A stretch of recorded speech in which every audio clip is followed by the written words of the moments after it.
Hello guys, welcome to Books in Code, and today we are going to look at a very interesting problem, that is add to array form of integer. Okay, but before that, if you are new to the channel and a person who likes stuff related to coding, then you can subscribe my channel, that is Books in Code, so that you will be notified first whenever I will upload a new video. Okay, so let's get started with the problem statement. So the problem statement says that we are given array form of an integer as num. Okay, so the array form of an integer means if there is a number num 1 2 3 4, then the array form of this integer will be 1 2 3 and 4. Okay, so given num, the array form of an integer, and an integer k, return array form of the integer num plus k. Okay, so for the problem says that we are given a number form of an integer. Okay, so along with this we are also given a value k. Let's take 42. So we need to return the array form of num plus k. Okay, so when we do num plus k, then we'll get 1 2 3 4 plus 42, and this will become equal to 6 7 2 1. Okay, now we need to return the array form of this number. So 1 2 3 1 2 7 and 6. So this is going to be my answer. Okay, so I hope you get the clear understanding of the problem statement. So let's get to the solution now.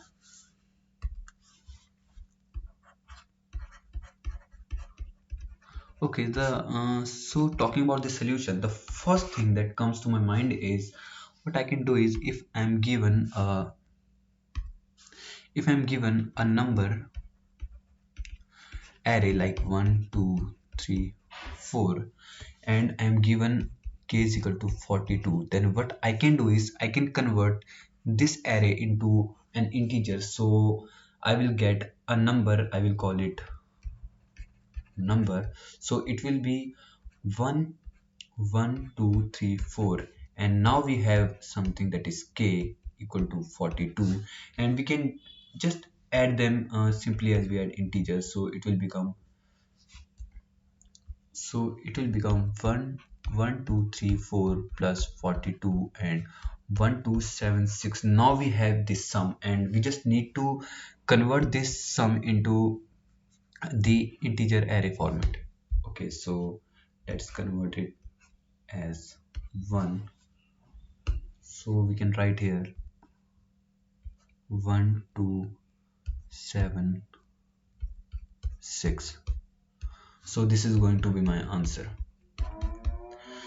But let's think of this approach, because let me tell you one thing, that the size of integer array num, that is actually representing an integer, the size can be from 1 to 10 raised to the power 4. So what about, and we know that the maximum value that our integer can hold is 21474836648. I'm not sure, but something like this. I just want you to understand the concept here. So if my length of the array is very much, then we cannot convert this array and hold it into an integer. So the problem is, there's a problem. The problem is integer cannot hold the number. Int data type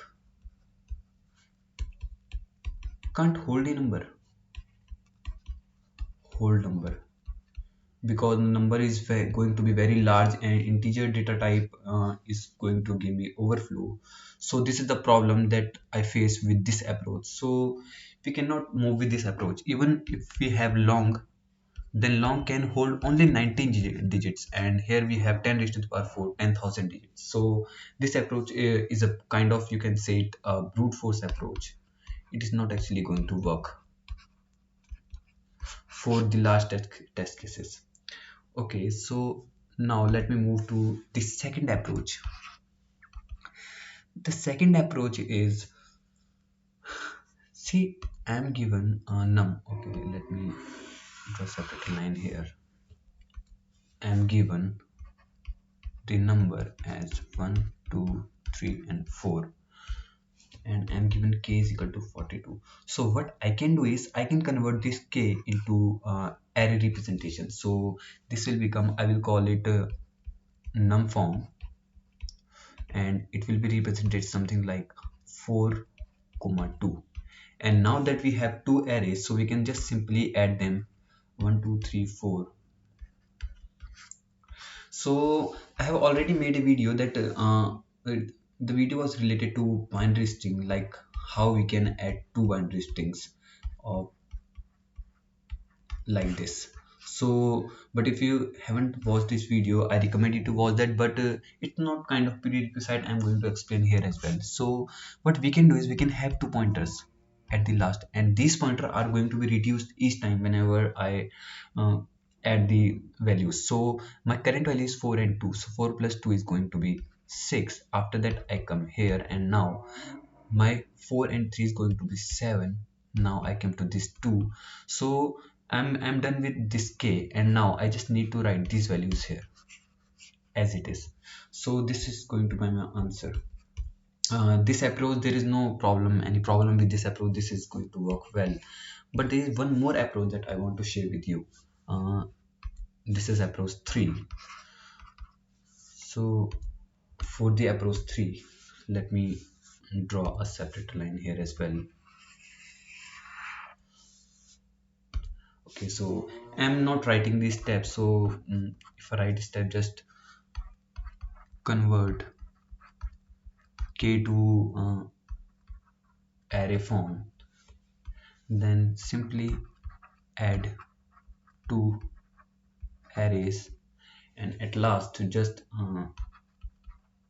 return answer. These are going to be steps. Now what else we can do? 1 2 3 4. What we can do is we can treat this k as a carry. K is equal to 42. So this is the most important point that I'm going to write. We treat k as a carry. Now one thing we know about carry is the carry propagates through whole array. So if there is carry at 4, then we are going to write the sum, then carry will go to this if carry is not equal to 0, else we will simply write the number as it is. Okay, so 1 2 3 4, and we have carry is equal to 42. So 42 plus 4 is going to give me 46, and from 46 I'm going to write 6, and 4 will propagate here. Now this 4 plus this 3 will give me 7. I'm going to write 7, and now carry becomes 0, so 0 will come here. Now we can write as it is, like 1. So these are the three approaches that I have shared to you. I hope you got a clear understanding of the problem statement and the approaches as well. So now it's time to code the approach. So I will start with my approach that doesn't work because this approach is also a nice idea. So I'll initialize my number. Don't think of any approach like whether it is being accepted or not.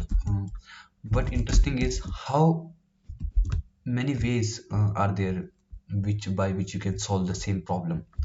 So it's kind of opening your mind towards all the approaches.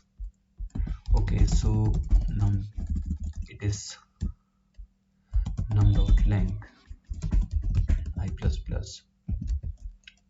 So number will be equal to number cross 10 plus num of I. So it is going to give me the number, and now I just need to write sum is equal to number plus k. Now we have the sum, and we can create our list of integer. So it's equal to new array list, and now I'm just going to store my sum in this array list. So while my sum is not equal to 0, I can do something like sum is equal to sum. Actually it is not sum or 10. This is something that I'm going to store in my list.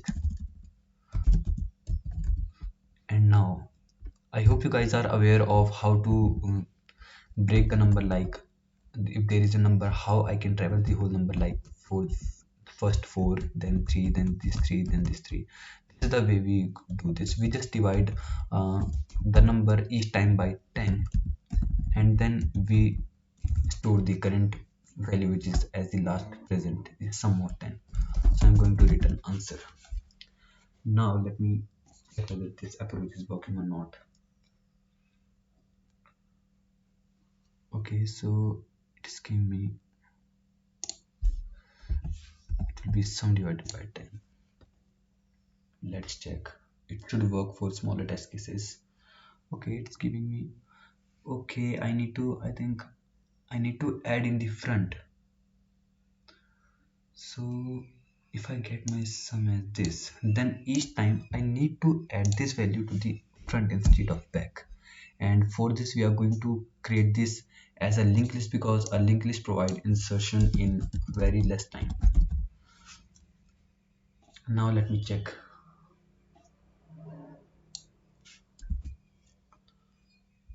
Okay, so it's working for smaller test cases, but it is going to throw me a wrong answer for largest test cases.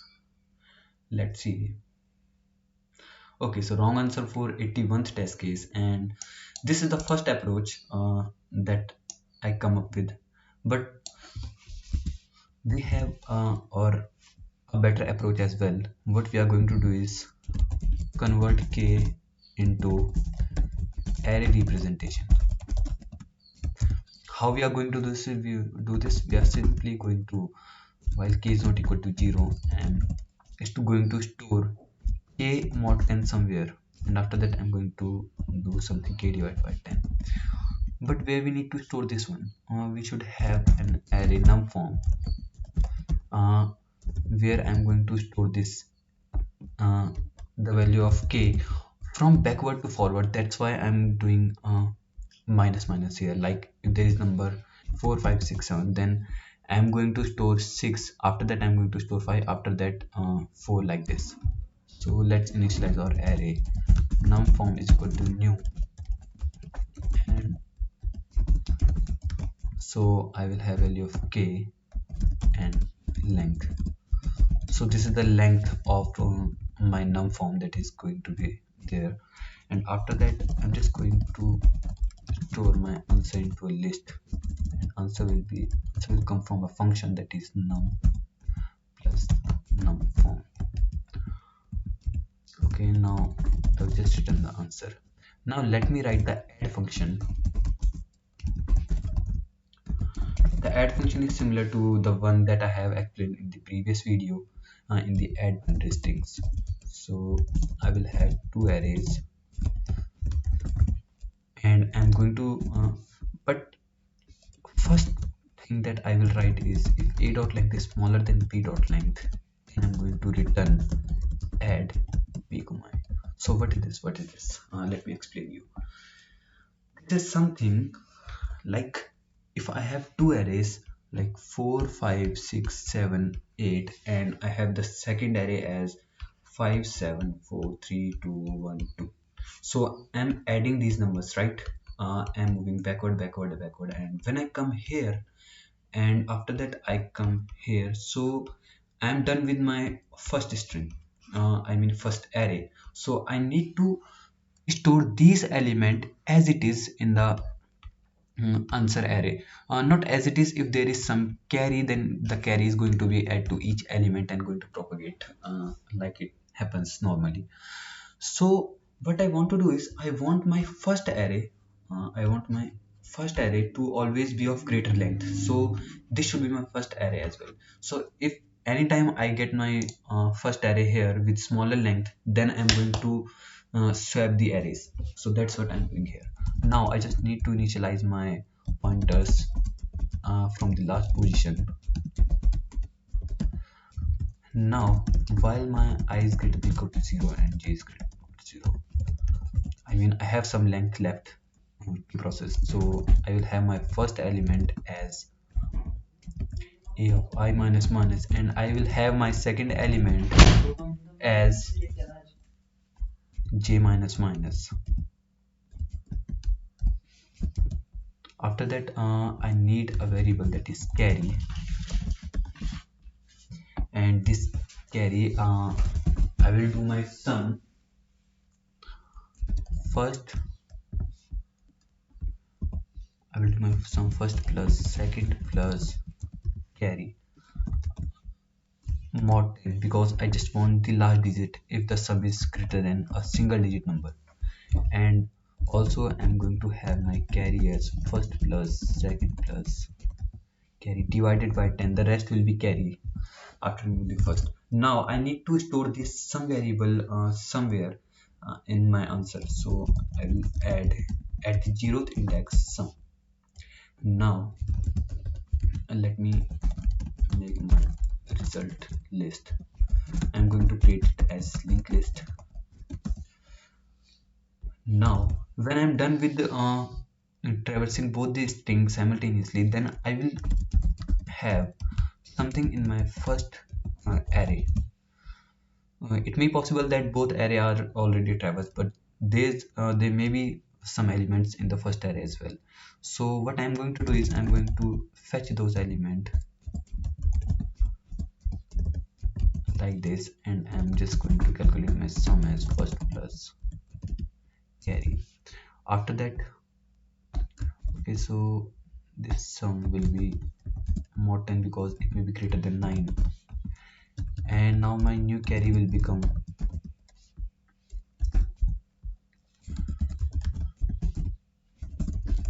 first plus carry divided by 10. Now I need to store this sum at the result. Now we are done, but one more condition that I want you to check is, let me take an example. If my first array is 999 and my second array is 1, then it will be something like 9 plus 1 10. So we write 0 here and carry here. So this is again 9 plus 1 10, 0 here, carry here, and 9 plus 1 10, 0 here and carry here. Now since I have traversed both the arrays, but still I have carry 1, so I need to append this carry in the answer in order to get the correct answer. Otherwise I'm just going to an array, I'm just going to get an array of 0. So that's what I need to check here. If my carry is equal to 1 or my carry is not 0, then I'm going to add, okay, so at 0 index, now I'm just going to return result, so it will be result. So this is the second approach, and let me just run this. Okay, so I don't have my index yet, so I will have indexes. Okay, index will be starting from the last place. Let me check for any other compilation error. Okay, so it's working for example test cases, and let me submit this solution. Okay, so it's working, and you can see it is 84% faster. Now this solution is okay if you are going to submit the solution, but we have a better solution, like our third approach. In the third approach, what we are going to do is we are just going to treat k as a carry, and this k is going to be going to propagate in the whole array. So now let me just write the code for whatever I'm writing. So I will traverse my array like I will have first carry as k. Now I'm going to traverse my array from the last.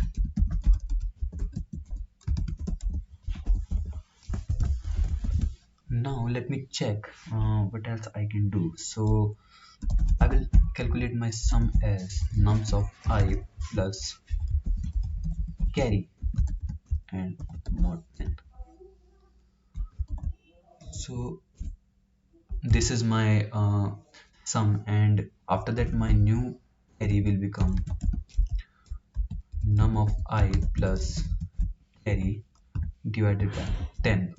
Now I will just add this sum to my result, and I will add at 0th index sum list of integer, I will have result is equal to linked list. Now I'm done with the whole number array, and now it may be possible that we have some carry left, so we are going to store that carry as well. While my carry is greater than 0, so I'm going to store my the last digit of my carry each time and divide my carry by 10. So I'm going to store carry mod 10 somewhere, but where? I'm going to store this in my result. Okay, so now that's all. This is the solution. Let me check whether it's working fine or not. Okay, so it's working fine for example test cases, and it should work for the problem as well. Okay, so it's submitted successfully, and you can see here it is 97% faster. So this is all about the problem. I hope you get the intuition behind what actually we are doing and understood all the approaches well. So this is all about this video. If you like the solution, then you can like the video. If you are new here, then you can subscribe the video. Thank you.